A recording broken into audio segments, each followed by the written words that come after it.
নিশ্চয়কৈ চাওক আজি ঘোষিত হোৱা উচ্চতৰ মাধ্যমিক চূড়ান্ত পৰীক্ষাৰ ফলাফলত স্থানৰ ব্যৱস্থা নাথাকিলেও কিন্তু দেখিবলৈ পোৱা গৈছে বিভিন্ন প্ৰান্তত বহু মেধাৱী পৰীক্ষাৰ্থীয়ে নিজৰ একাগ্ৰতা আৰু সাধনাৰ বলত জুয়ে পুৰা হুন হৈ জিলিকিবলৈ সক্ষম হৈছে। তেনেগৰাকী ছাত্ৰী হ'ল নলবাৰী কৈঠালকুছিৰ হিমাশ্ৰী কাশ্যপ। এই মুহূৰ্তত মোৰ লগত হিমাশ্ৰী যিহেতু উপস্থিত আছে, মই পোনে পোনে হিমাশ্ৰীৰ ওচৰলৈ যাম। পোনপ্ৰথমে ND24ৰ ফালৰ পৰা তোমাক আন্তৰিক ধন্যবাদ আৰু কৃতজ্ঞতা জ্ঞাপন কৰিছোঁ আৰু শুভেচ্ছা জ্ঞাপন কৰিছোঁ তোমাৰ অনাগত শৈক্ষিক জীৱনটোলৈ। আজি এই ফলাফলৰ পিছত তোমাৰ অনুভৱটো কেনেকুৱা আমি জানিম, কাৰণ তুমি যথেষ্ট কষ্ট যথেষ্ট বাধা বিঘিনিৰ মাজত আজি এই সফলতা আনিবলৈ সক্ষম হৈছা, কি ক'বা? হয়, নমস্কাৰ।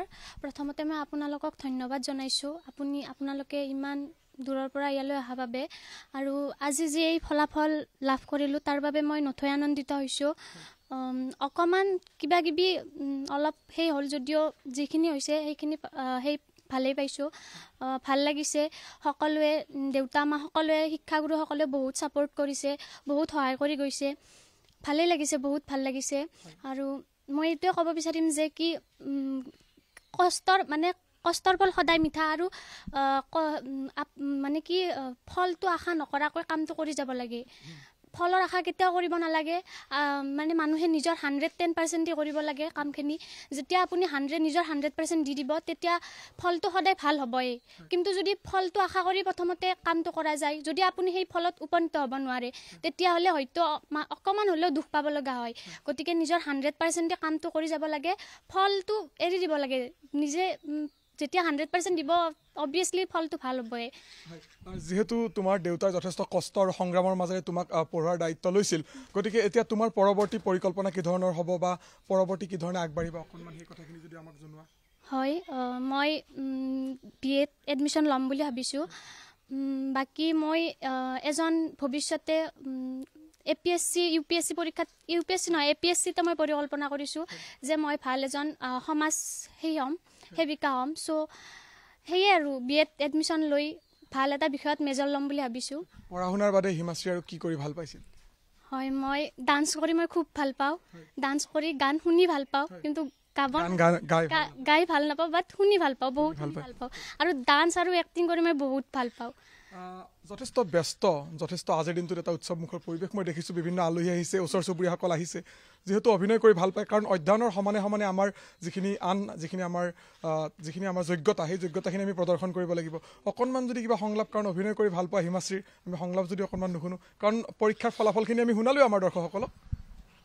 হয়, সংলাপ বাৰু তেনেকৈ একো নাজানো, বা কিন্তু কৈ দিছোঁ আৰু এটা। তহঁত ইয়ালৈ কিয় আহিছ? হা, জ্বলাজুইত ঘিউ ঢালিবলৈ আহিছ? সেই অকণমানি ল'ৰাটোৱে ইমান কান্দি কান্দি ৰাস্তাটোত পৰি আছিল, তথাপিতো তহঁতে একো কৰিব নোৱাৰিলি। এতিয়া এই দুৰ্ভগীয়া মাতৃৰ চকু পানীখিনি কি কৰিবলৈ আহিছ তহঁতে? যা ইয়াৰ পৰা।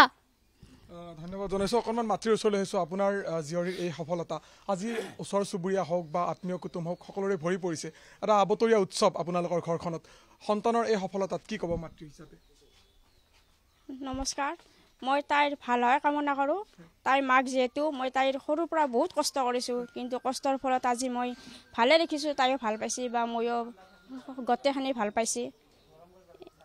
নিশ্চয়কৈ আপুনি যিহেতু এগৰাকী কাঠমিস্ত্ৰী হিচাপে আপুনি কাম কৰিছিল নহয় জানো, গতিকে এগৰাকী কাঠমিস্ত্ৰী হিচাপে আপুনি যথেষ্ট কষ্ট কৰিবলগীয়া হৈছিল। নিজৰ সন্তানক পঢ়োৱাৰ ক্ষেত্ৰত যথেষ্ট দায়িত্ব আপুনি মূৰ পাতি ল'বলগীয়া হৈছিল। গতিকে সন্তানৰ এই সফলতা এগৰাকী পিতৃ হিচাপে কি ক'ব বিচাৰিব?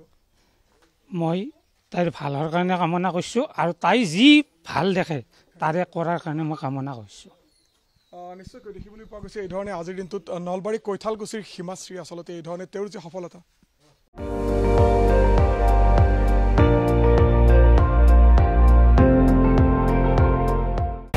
আপুনি চাই আছে ND24, সৰ্বশ্ৰেষ্ঠ নহয়, সৰ্বোত্তমৰ দৌৰত।